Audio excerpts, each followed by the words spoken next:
Elevate vs. Hitman, Empire Strongholds, the final match in our HCS 2K, and it was a total blowout with Elevate taking the victory 100-22. But it all started with a beautiful opening strat, so in today's video, I'm going to break that strat down from a macro perspective using theater mode to gain a bird's eye view on the decisions of both teams, and then I'm going to zoom into the POV of all 8 players and analyze their starting strats. So let's kick it off.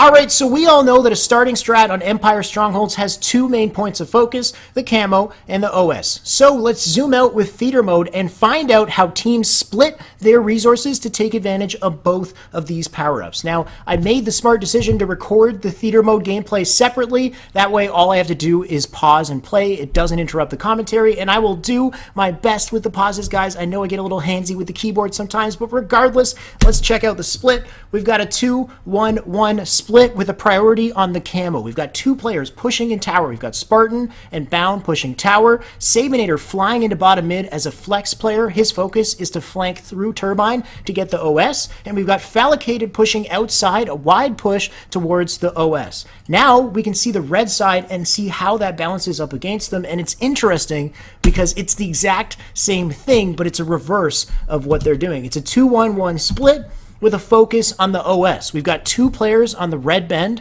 One of them is Demon D, the other is Ace. We've got Boo Boo Doo pushing into bottom mid to challenge Sabinator, and then we have Arctic pushing solo into the camo, and he's going to challenge a 2v1. So let's see how this breaks down in real time here. So the 1v1 on bottom mid, that's Boo Boo Doo Sabinator. Sabinator wins the 1v1, as we can see, so he is off the map. Now we have a 2v1 situation on the tower, and he gets obliterated. 2v1 is over. The camo is taken on the side of Elevate, and Sabinator in the meantime flanked through the Turbine and picked up the OS. So now they have camo and OS, and for whatever reason, both players on the red bend never pushed forward to OS in time, and now they're forced to rally back to red base. The Elevate team can cap bottom mid with both power-ups, and now this part is hilarious. They're going to use both power-ups to push red base, and they don't see Ace behind them. They're going to get assassinated and taken out in red base, but they did, regardless, after all that, they did get 2 caps, so they started the game with 2 caps and points on the board. So, how did it happen then? How did they get both of the power-ups? Despite the fact that they lost them in like half a second, but they got both of the power-ups. We got a 2-1-1 split. Now, we know that a 2v1 situation on this tower is a pretty obvious victory on the side of Elevate, so Arctic was pretty much doomed to fail. How did Boo Boo Doo lose his 1v1? That we're going to have to check out. And why are both of these players on the red elbow not playing their lane? Why are they still on red elbow and not taking advantage of their firepower to get the OS early? Instead, they lose it. So, we're going to dive into all 8 of these POVs and find out in detail how these players did everything they did. Let's kick this off with the MVP of last episode, Bound. He's going to sprint, jump, and thrust out the window, jump off the floor to carry that momentum, clamber up to the window, take a random nade back down, and then return to grab the camo as Spartan takes out Arctic. He can now go to bottom mid and cap bottom mid for free, and we'll see his decision to push into red base with Sabinator. They're going to use both of the power-ups to push into red base, which is not a bad idea, but what is the fact that they overcommit themselves in red and don't take into consideration Ace, who's behind them, and Ace is going to take out both players. They lose both the power-ups. But overall, this ends up being a good trade for Elevate. They cap 2 bases off the start, and they end up getting points. But let's go back and find out what went right and what went wrong here. He's going to jump and thrust out the window. Remember, guys, after a thrust, if you jump, the moment you hit that floor, you will carry the momentum from the thrust throughout into that jump. So keep that in mind. Also, we know that you can nade clamber in this situation. I have a video that talks about this exact nade clamber. I've linked the video in the description. You can go check it out. But right here, if he tosses a nade, we can remember Musa did this. He tossed a nade right in this location, which wouldn't be very effective in this instance, but you could technically toss a nade like up here against this pillar or against that pillar, and it'll bounce over into that location closer to where Arctic is, and probably the splash damage would hit him if he pushed just a little bit faster. Now, that's a really hard nade to throw, so it might not be something optimal to do in all situations. Regardless, Bound is going to push up. He doesn't need to throw any nades here because Spartan threw some beautiful ones that we'll see. Also note that he got hit by a nade here, and we'll find out where that nade came from a little bit later, but he's going to go up, he's going to grab the camo, And then the biggest thing is after he gets bottom mid, the biggest part is this right here. He did not need to push into red base. Sabinator has OS. He could have pushed right here and jumped on the shelf. If he jumped on this shelf, let's say he's standing on the shelf right now, he does not need to overextend on this kill because Sabinator has the OS. Sabinator can push up on this guy, take him out. If he's standing on the shelf, Ace would have revealed himself when he backsmacked Sabinator. He could have taken out both of these players afterwards as well. So I think Bound in this instance played a little bit too aggressive. He could have sat on that shelf, and remember how useful that shelf is, because when you're up there, you have access to the top window as well. You can jump up to the top window to escape. You can thrust out the bottom window to escape. You can jump thrust out to BR. You can make so many plays from that level of elevation, especially if you have the camo. So a little bit too ballsy on the side of Bound. He could have been a little bit more patient, but that is the first play. Now let's take a look at Spartan, the dog. He's going to sprint off spawn, thrust slide his way over to tower, throw 2 nades, 1 to top tower and 1 to security, which ends up being perfect because it nails Arctic. He can take him out, let Bound get the camo. Everything that he's done up until this point has been super optimal, super effective. Off of your spawn, this is all you have to do. Just sprint and thrust slide your way to top tower, and that is an effective top tower push. The next part is where you toss those nades. You can see the first one into the doorway in case a player pushes top tower. And the second one is beautiful because he takes into consideration the fact that the players pushing into the security window have probably already pushed up through the window by the time he's throwing that second nade. So instead of tossing it far, he bounces it off the wall, knowing that Arctic might have pushed up that far. He eats that nade in the process. Spartan's going to push up and remembers how important it is that he grabs the plasma pistol right here. So he takes it, and while Sabinator and Bound are working together on red, he knows that he can work with Falcated on the blue base. You'll see in a second Falcated pushing up through blue BR. He's going to turn his focus to Boo Boo Doo Boo to take him out, moves up to blue base, and this is one of the smartest things that he does. A very high level awareness play too. He jumps into blue base and just touches it for a second and knows that by being here and the fact that there's players in red, that his teammates are going to spawn in blue. And because he knows his teammates will spawn in blue, he doesn't need to stay here. He doesn't need to wait for his teammates to spawn up and cap blue. He can let them cap blue and take a power position top mid and use that to exert force on the red team as soon as they cap red. Lands a nice clean kill on red base right there with the plasma pistol. Now he's pushing up with Falcated outside, and this is the one part where he makes a little bit of a sloppy play. He's going to push up with the plasma pistol, get over aggressive, and jump thrust forward into 3 players and die instantly. He could have, in this instance, he could have played a little bit safer because the focus of these 3 players seems to be on Spartan right now. If he just kind of held his ground, thrusted backwards, stayed alive for a bit, you'll see when he dies, there's a player pushing into red window. They're flying into red window. They were ready on the flank. If he had just stayed alive a little bit longer, that would have been a perfect collapse onto red base. But regardless, majority of that play was exceptional from Spartan. Now let's look at Arctic, and unfortunately we know how this one's going to go down. He will thrust slide on contact with the floor, clamber up to the window, shoot the barrel, ground bounce a prediction nade, and die instantly. Man gets completely demolished. Now what I meant about that prediction nade is he clambers up, and by shooting this barrel, he's adding incentive for the blue team to push up immediately after the barrel explosion. So if he predicts that they're going to push immediately after, he can ground bounce a nade so that it forces an early explosion right where a player might want to go. But Bound, you'll see he's actually thrusting away, and that's because he got hit by a different grenade, so decided to back down from that battle, which would have been great for Arctic because now he can thrust out to the left and get a camo burn, but Spartan was there. Spartan takes him out, and you know, it's a 2v1 situation. There isn't really much he can do. So we've seen the battle for camo. Now let's look at the battle for OS, starting from the perspective of Falcated, who does something beautiful off of this start. Grabbing the plasma nades, moving up. Look at this passive play that he's making on the bend here. He knows that 2 of his teammates are pushing tower, the other is pushing bottom mid. So he knows he does not have many resources pushing this bend alone. So instead of flying to fan or flying to OS, he is pushing wide and passively around this bend and taking his time, giving Sabinator an opportunity to fight his 1v1 battle and maybe help him out in the turbine afterwards, which is amazing. On top of the fact that the shots he puts in from here suppress Ace, and I believe they also kind of force Ace to not push as early as he could have. Then he throws a god nade, takes half the shields off both players, shoots them both twice, and Sabinator gets that OS for free. Unbelievable start from Falcated. Honestly, I think this was the MVP start of all the starts because on top of just having the awareness to play passively here, This nade is a god nade. When you're throwing nades to Red Bend, this is where you want to toss your nades. Toss them right to the edge of the staircase right here, because the result is they will bounce upwards and blow up in the air. It ends up taking half of the shields off both Demon D and Ace, and then he shoots both of them twice with beautiful shots. 1-2, 1-2. They both have no shields, and he backs down and stays alive long enough to allow Sabinator to get OS, which is unbelievable. Now he can push over to blue base, and he does do something here that I think is a little bit sloppy. He's going to push up on Arctic.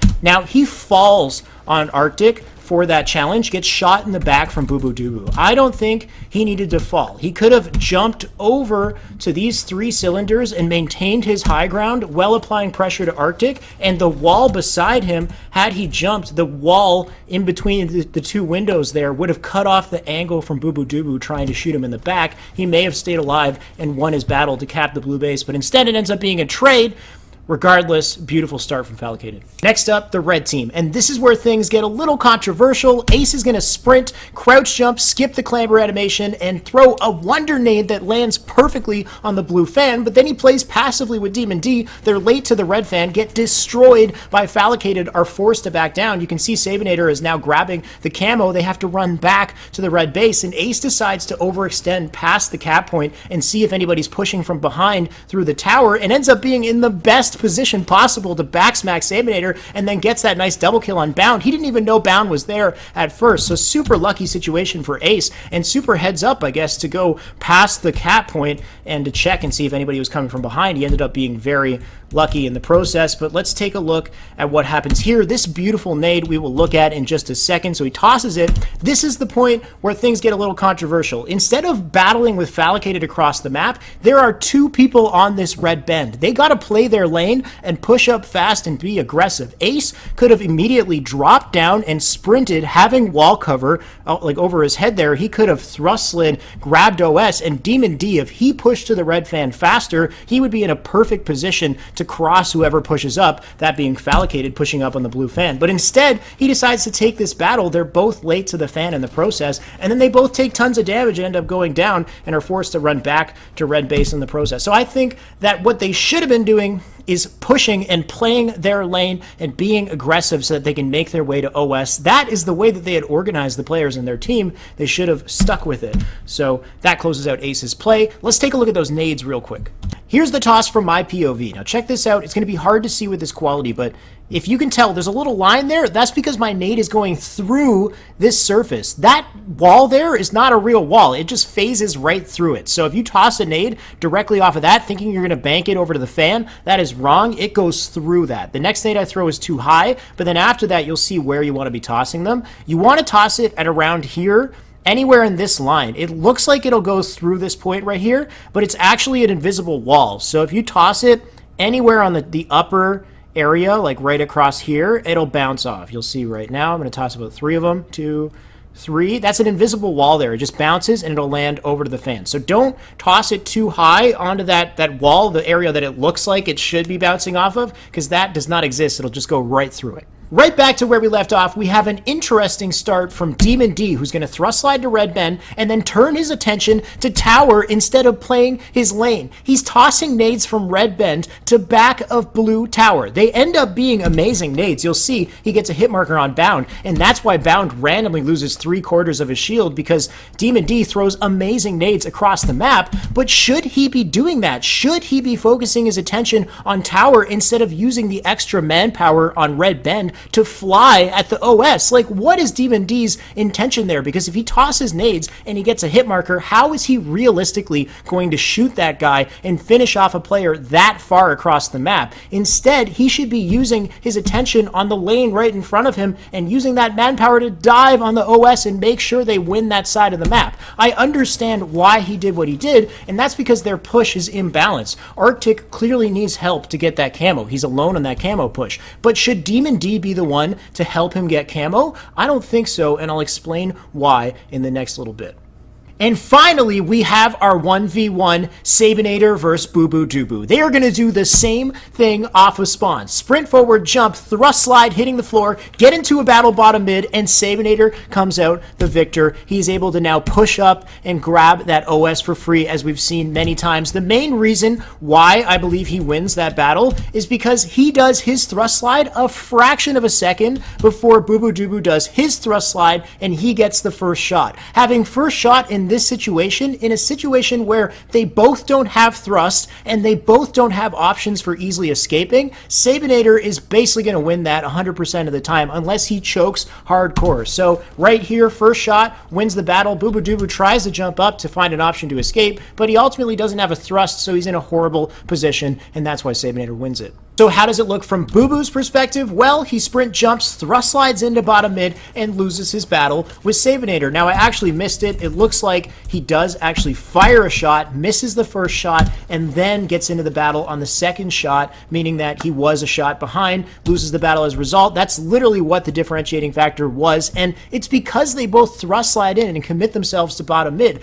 Did Boo Boo Doo need to thrust slide into bottom mid to commit himself? I don't think he did. Let's think about it from the side of the blue base. There's two players pushing tower. So two players focus on tower. Sabinator flying into bottom mid doesn't even need to worry about tower. Tower is under control. His focus is to get to turbine as fast as possible so he can help Falcated, who's alone on the blue bend. But from Boo Boo's perspective, two players are pushing red bend. So in this situation, OS is kind of under control. Assuming those two players push hard enough, OS is more under control. Arctic is the one who's in trouble. Arctic is pushing alone. So Boo Boo Doo needs to make a push here that takes into consideration Arctic instead of just flying himself into the pit and only being able to focus on the pit. So there's a couple alternative ways that he can approach this battle to keep himself safer, but also put himself in a situation where he can apply damage to top tower. Check out these jumps. Instead of hard committing himself to pit and being unable to help Arctic, what if Boo Boo Doo jumped to top mid?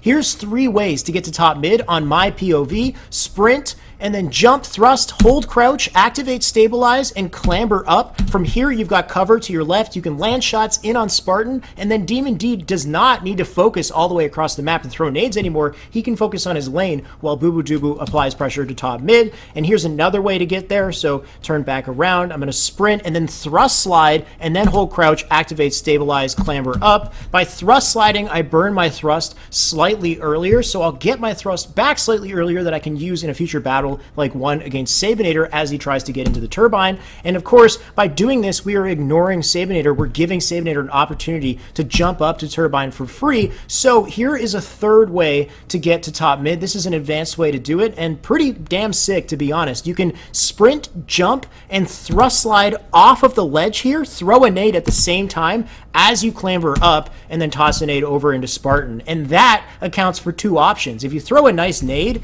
in that type of situation, it would land perfectly where Sabinator wants to go, and the momentum from the thrust slide off of the ledge in the window sends you up for a perfect clamber, and then you're in a position to battle Spartan at the same time. So Boo Boo Doo, as the flex player in the middle here, needed to do something to account for both options to make sure that he helped Arctic, and to also ensure that Demon D didn't have to focus across the map and could have focused on his lane. So there you have it. You've seen the starting strat from all angles, from a macro perspective, from a micro perspective. I have looked at everything, and now it's up to you. How will you use these tools? How will you use these starting strats? Hopefully some of this was informative and helpful for you and can help you improve in your gameplay, because that is the objective here, to learn and improve. So thank you guys for watching the video. Hopefully you enjoyed. Remember to like, comment, subscribe, hit the bell beside the subscribe button, and stay in touch with all my videos the moment they come out. Remember to follow me on Twitter and Instagram and keep up with everything I'm doing outside the channel. Thank you guys once again for watching the video, and I'll see you next time.